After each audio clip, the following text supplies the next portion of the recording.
So it looks like the Iraqi FA is trying to win the Most Incompetent Federation Award AFC 2025. And honestly, their main competition is Indonesia, but still, I think they're making a pretty good argument to at least be a top 3 finalist.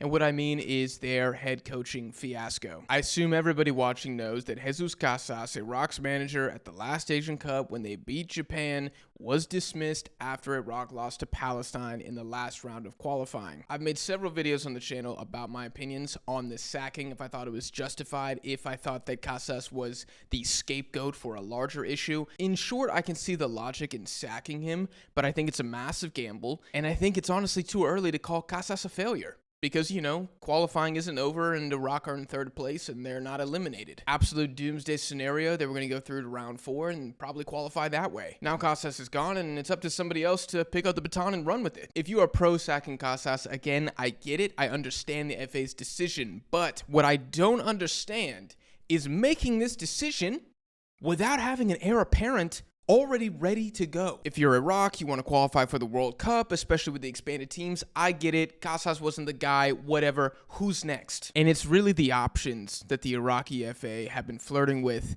that I find quite interesting. First, it was Hector Cooper, the 70-year-old Argentine who was just managing the Syrian national team, the same Syrian national team that was eliminated in qualifying in round 2. That's right, folks. One of Iraq's candidates was the guy who already failed to qualify an Asian team to the 2026 World Cup. So that rumor didn't make any sense at all. Next up, we have Hussein Amuta, the same Hussein Amuta that just led Jordan, Iraq's main rival right now, to qualify to the last Asian Cup final, and during that path to the Asian Cup final, beat Iraq 3-2 in the Asian Cup round of 16. And Iraqi media were reporting this move as if it was a done deal. Fabrizio Romano, here we go. But I guess Amuta was watching the Carlo Ancelotti situation with Brazil, said, let me get some of that, and apparently declined the offer at the last minute. Now, am I surprised that Amuta declined the offer? No, I'm not. Also, if you're Iraqi, isn't it a little weird that you're gonna go hire the guy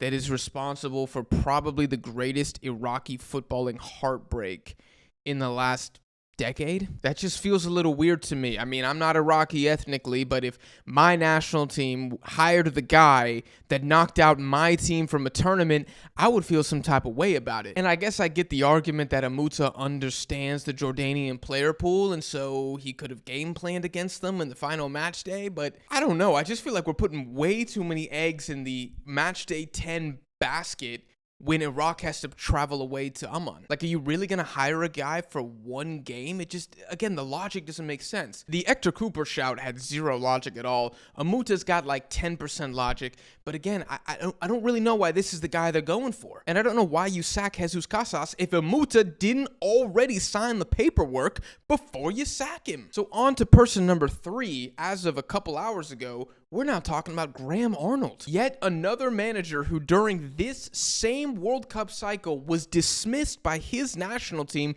because the results weren't good enough. Yet somehow Iraq is looking at Graham Arnold and they're like, nah, this is the guy. This is the guy who's going to take us directly to the World Cup. The guy that Australia already said he's not good enough. No, that's the guy who's going to deliver Iraq to the promised land. This hasn't even been confirmed. Again, it's being reported by the same Iraqi outlets that said that Amuta was ready to go, so I would take this with a grain of salt. I'd probably call it 50-50 if this happens or not. But regardless, let's just assume it's Graham Arnold. To me, this is a straight lateral move. Graham Arnold is probably going to make Iraq better defensively, but y'all, outside of the last 2 games, Iraq were good defensively. We were joking that Iraq are literally 1-0 merchants and they cannot score more goals, but they're keeping clean sheets. And I know that collapsed against Kuwait and Palestine recently, but this is a good defensive team. A good defensive team that we criticize as being too boring. We criticize Casas from getting away from the free-flowing, more attacking style football that Iraq had at the Asian Cup, even though it was getting results. And now we have Graham Arnold. Y'all, that guy does not like to attack. He is Australian.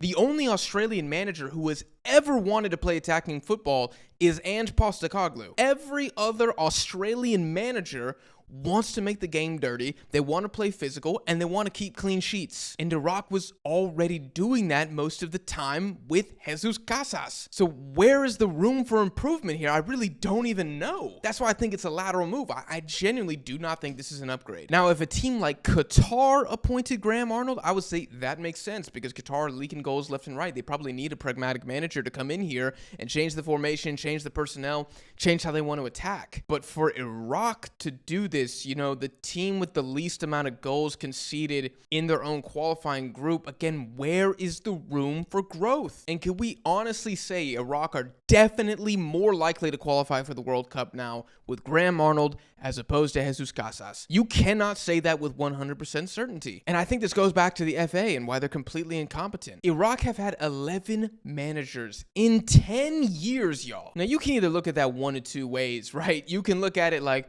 oh, well, Iraq is trying to give a lot of opportunities to these managers, and they're not getting the best out of the players, and they're letting down the country, they're letting down the fans, the players. Iraq have just gotten really unlucky with these appointments. Or, door number two, Iraq have no plan, they have no idea what they want, they have no patience, they have no trust, they're not going to back anybody, and the second you make a mistake, they're kicking you out the door. Now, me personally, I'm leaning more towards option number two, but you believe what you want. I really think if you look at Iraq, the Federation has created a toxic environment in which it's nearly impossible for a manager to be successful. And I think this kind of head coaching rumor carousel we're seeing now, Cooper, Amuta, Arnold, that is a consequence of that. Because think about it, y'all. If you're a manager, right, and you're available for hire, why on earth would you want to go to Iraq? And I mean that with all due respect. What is the attraction? Yeah, Iraq has good players, but they're not Japan. They're not South Korea. They're not Iran. There's no big, massive star where a manager's like, you know what?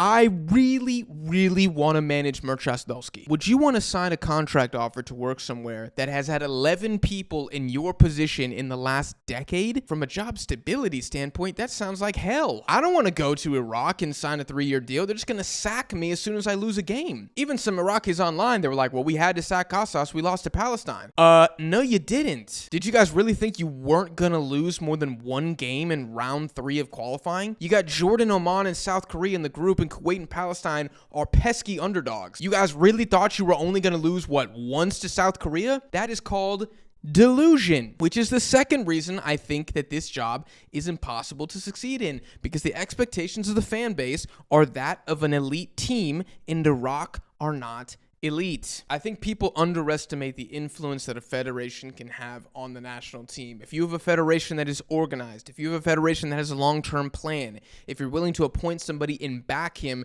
and not panic when a single result doesn't go your way, or not panic and cave to the demands of some completely delusional portion of your fan base, those are the federations that are going to see more success over time. But based on the CV and based on everything we've seen, who can say that the Iraqi FA has a legitimate plan? I don't think there is one here. They're just acting off emotion. I mean, I really feel for Graham Arnold coming in here because his first 2 games are South Korea and Jordan. And God forbid he loses both games. I wouldn't be surprised if the FA sacked him before round 4 and called up Casas again and said, hey, bro, please come back. I honestly wouldn't be shocked. The most fascinating thing for me that I'm going to be paying attention to over the next year or so is the sacking of Jesus Casas in hindsight. Because we're going to know when the next World Cup happens if that was either the dumbest or the best decision that the FA has made recently. Because as of time of recording, I got no clue, man. I just know that it's a risk. But all I can do is grab a bag of popcorn, sit back, and watch. So I hope you guys enjoyed this video. Let me know what you think about the Iraqi FA down below. Let me know who you would like the manager to be.